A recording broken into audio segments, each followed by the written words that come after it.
Welcome all to our channel GTech Fluent. Our today's topic number 19 in ASP.NET Core video series is views in ASP.NET Core MEC. So in our previous video, we have created the model to represent the student data and also added the student controller to process the student information data. So in this video, we'll discuss about the view with an example. So let's start, and first we see what is meant by view. So view is an HTML template with the razor markup which is used to represent the data. View is used to display data using the model class object. View file has an extension which is CS/HTML as we are using the programming language C#. In MVC, view files are located into the views folder. So let's switch to the Visual Studio and see the view with the example. So we are in our project which we have created for this video tutorial series. So view files are located into the views folder into the root directory of our project. So for each controller, we have a separate view folder created. As of now, we have two controller in our application. First is home controller and second is student controller. And if you look at the view folder structure, we have a view present for the home controller for the index action. But as of now, we have not added the view for the student. That's why it is not showing here. So basically, when we create the view or add the action into the home controller, all the view regarding the home controller will be placed inside the home folder, and all the view regarding the student controller will be created or under the student controller. So let's go to the student controller. So before making any changes, we will change the return type of the view to the view result. It will work with the action result as well, but for make the thing clear, we will change the return type to the view result, and we will also change the method name to the details.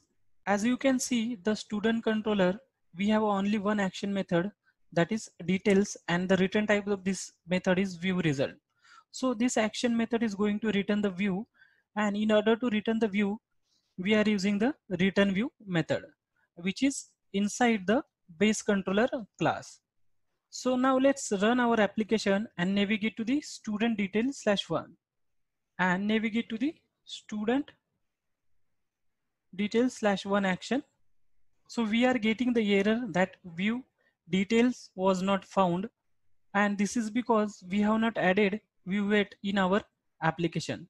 So now let's understand how the view getting searched into our application. As we are returning the view from the details action method of the student controller class, by default MVC looks for the details.chhtml into the following location.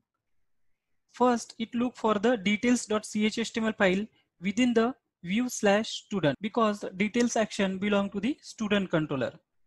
Then it look for the shared one, view/shared. And finally, it will try to find out details.chhtml file into the pages/shared folder.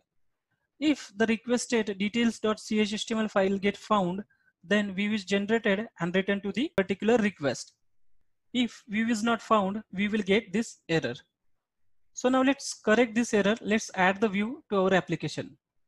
You can add the view by adding the student folder here and create the details HTML. But the fastest way, you can right click on the details action, add view, give the name details, keep this empty and click on the add. So our view is created. So let's run our application and see and navigate to the student/details/1. Look, we are getting the details view. If you go to the definition of the controller base class, then you will find 4 overloaded method of the return view. The first one is a view, second one is view with the name, third one is a view with the name and the object model, fourth one is view with the model. Let us discuss this, the use and significance of the each method. The return view extension method to return a view and look for the file with the same name of the action method name into the student controller class. So now suppose if you want to return the view which is not similar to your action, so we can use return view with the view name method. From this details action, we will return the student info view instead of details view, student info. So now this return view with the view name extension method return the view and it's look for the given view name instead of the action name into the student controller. So let's add the view with the student info. add, give the view name, click on the add. We have now added the student info view. So now let's run and see and navigate to the student slash details slash one. Look, we are getting the student info view instead of details view. So we would able to provide the full path here instead of the view name.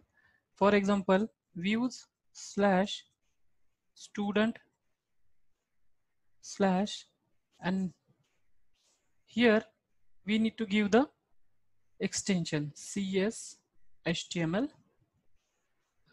Now let's run and see and navigate to the student slash details slash one. Look, we are getting the student info. So when we give the full path, we need to make sure we have given the extension here. So we have another two method remaining from this return view. The first one is a return view with the model, and another one is return view with the view name and the model. So these two methods are used to pass the data from controller to view. So we will discuss this in our upcoming video of the passing data from the controller to view. So please let us know if anyone has any query or a doubt. We will meet in our next video. Thank you.